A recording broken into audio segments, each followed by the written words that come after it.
They say war is loud.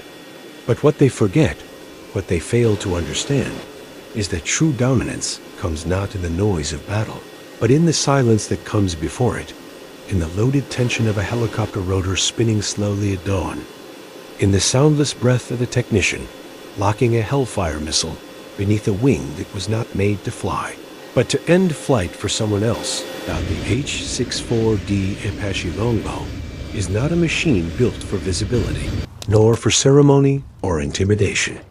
It is a machine forged in the ritual of preparation, in the solemn routine of men who don't speak as they load it, who don't celebrate as they arm it, because they know they are not readying a tool.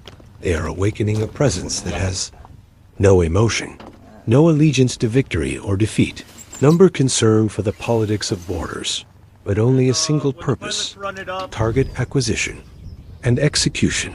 This helicopter was not designed in a conference room by men in suits. It was carved into reality by engineers who listened to soldiers returning from hell, and who built a machine that could return to that same hell again, and again, and again, without fear, without doubt, without warning. Because when you send an Apache into the sky, you are not sending a statement. You are sending a verdict. And when that verdict is armed, when soldiers in desert camouflage move like ghosts around its chassis, fitting the long steel of Hellfire missiles beneath its wings and loading belts of 30 millimeters cannon shells into its core, as if feeding something alive and dangerous, it becomes clear that this is not a vehicle. It is a judgment waiting to fall. There is something holy about the silence of the crew, not because they worship war, but because they respect what happens when war decides to whisper instead of scream. And that's what the Apache does best.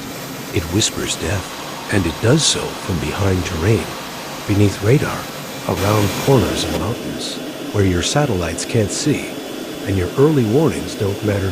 Each missile locked is not just a piece of ammunition. It's a promise made in silence, a weapon that doesn't need to roar, because it doesn't intend to negotiate, only to arrive, complete its task, and vanish before anyone fully understands what has happened. The Hellfires are not alone. They are escorted by pods of Hydra 70 rockets, unguided, unforgiving, surgical in their chaos, and all of them, together, hang from this dark-winged shadow in the sky, like the fangs of a predator that knows it cannot be stopped, not because it is invulnerable, but because it has become inevitable. And then, there is the gun. The M230 chain gun does not fire in desperation, nor in panic. It fires with purpose, one round at a time, each shell tipped with the intention to leave nothing behind but silence and ash. It is controlled not by a joystick, but by vision, by the gaze of a man whose helmet is synced with the machine, whose sight and weapon are one, and who, when he sees you, knows you will not see him again. The Apache is not flown. It is inhabited by two men who cease to be individuals once they are inside it. They are no longer pilot and gunner. They are thought and execution, instinct and retribution. They are the breath and the blade. When the blades begin to turn, the sound is not mechanical, it is ceremonial. It is the beginning of something the earth has come to recognize. A vibration that signals something is leaving and that something else will not be returning. And as the AH-64D rises, it does not ascend like a bird or a plane.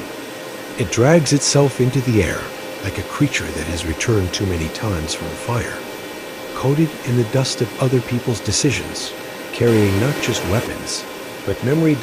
It has flown over Mosul, over Fallujah, over the valleys of Helmand, and the oil fields of Kirkuk, and somewhere it has flown where no report was filed, no confirmation was given, and no statement was made, because some missions are not written to be remembered.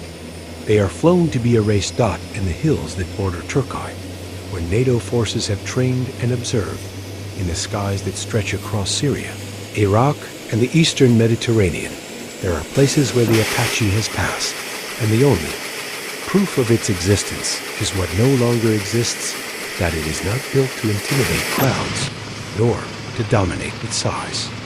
It is built to deny space, to close windows, to silence fire before it can become flame. And that's why it matters. That's why it's feared. Because it arrives too low to see, too fast to track, and too precisely to stop. The cockpit is small, cramped, dark.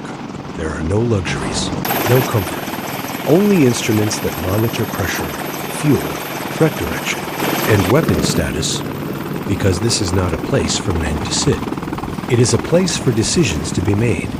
And when those men emerge, hours later, their boots heavy with sand and noise, their faces marked not by adrenaline, but by stillness. They do not speak of what happened, because what happened is understood in the silence that follows a successful Apache flight. It's understood in the quiet radio, in the absence of gunfire, in the sudden stillness where once there was motion. And that's the thing about the AH-64D Longbow. It doesn't fight to win. It fights so that no one else gets to dot. It is not the beginning of war. It is the punctuation that ends the sentence. It is the moment after you cross the line, where there are no more words.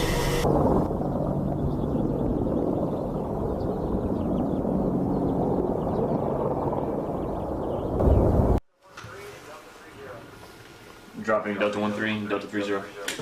Can you drop in, please, sir? Can we pop Alpha 53, 54, and 55, please, sir? 3? 53, 54, and 55. They should be in the back row, sir. Lane 1.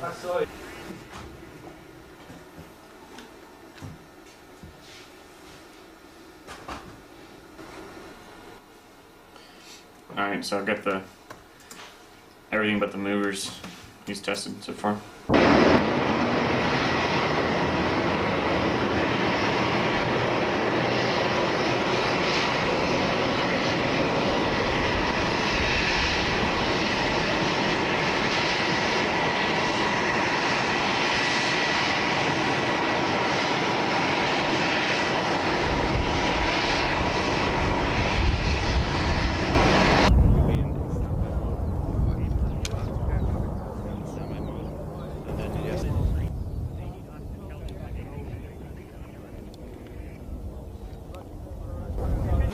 Tässä ei ole primary ja alternate niinku. Ei, mä ei. Nopea sääntö. Joo, sitä mä kysyin, ei kuule.